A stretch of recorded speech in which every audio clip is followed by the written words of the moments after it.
Islamic Dawah gang members like Sajid love to tell us the Quran has Isnad, the chain of transmission going back to Muhammad. There are authentic chains of narration going all the way back to the Prophet Muhammad. But the Bible doesn't. Not only does the Bible not have an authentic chain of narration going back to the prophets that it quotes, but it doesn't have a chain of narration at all. Yeah, sound is very impressive. Until you actually think about it more than 3 seconds. Actually, more than 1 second is more than enough. Let me break it down for you. The Quran has Isnad. Yeah, sure it has Isnad. If you like fabricated chains, yes, Quran has Isnad. It has so amazing Isnad. Sadly, none of the early manuscripts within first couple of centuries include those Isnads. It's just a magical.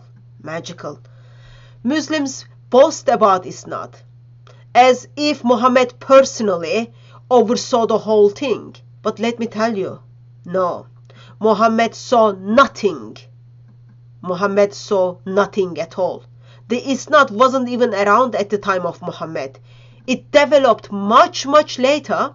Why it developed? Because after massive political problems and civil wars ripped the Muslim community apart, they decided to come up with something called Isnad.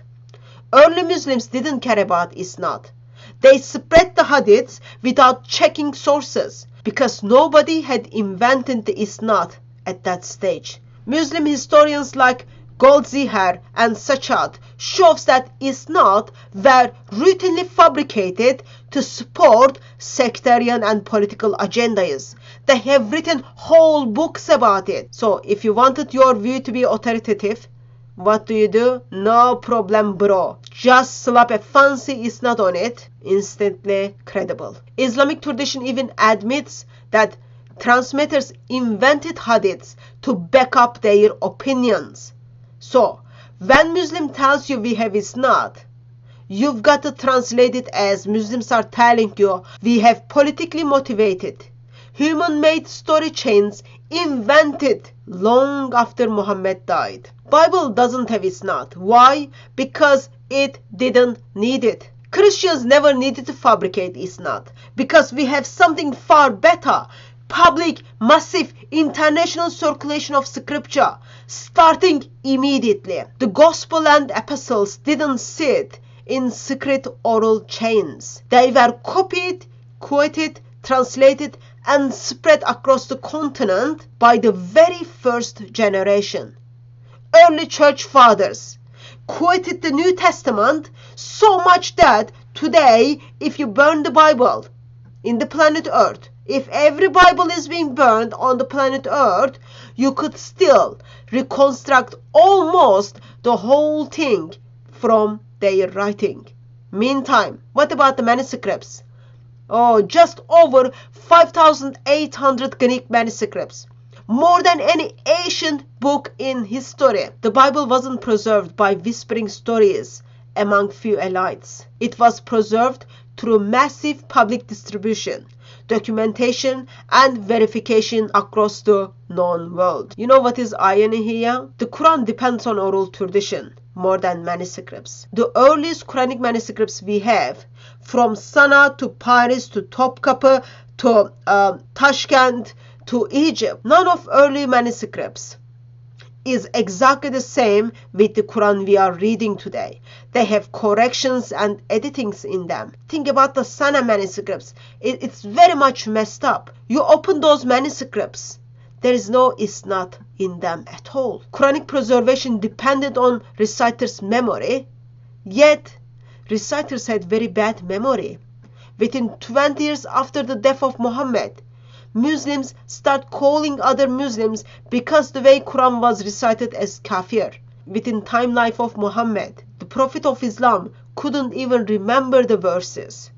He forgot it. The problem is Muhammad's companions, early Muslims, couldn't even agree on what belonged in the Quran. Ibn Masud said certainly certain surahs were not belong to Quran. Ubay bin Ka'b had extra surahs, and those surahs not in current Quran. And those individuals are not the one who just come out of blue or pink. They are the very people who spent time with Muhammad, and they are the very people Muhammad said take the Quran from. But you don't have their Quran, you don't have their memorization at all. But guess what? Caliph Uthman, while there were disagreements regarding what's supposed to be in Quran, didn't even hold a polite academic debate about it. He burned all the completing Quran and standardized his own version. If Isnad is so perfect, why the book burning then? It is such a sad that even though he burned the Quran and standardized his own version, in 900s, Muslims are talking about seeing 50 different Arabic Qurans. In 21st century, there are more than 30 different Arabic Qurans are circulating in the world. Bottom line is this: Christianity has external, historical and documentary evidence. Islam relies on later oral chains punched together during the political problems, and then calls that as perfect preservation. The Bible doesn't need Isnad because it had a better system: public, global and written preservation. Quran's Isnad is so late, man-made and historically compromised. Bible stands on a solid historical ground versus Quran stands on a fun game, whispering to one another. Muslims say, and they will continue to say, our book, the Quran, is perfectly preserved because we invented chain of narrations. Meantime, Christianity states, our book is preserved because the whole world saw it, heard it, and passed it down in written across the nations, languages, and generations. One is political propaganda, one is real history.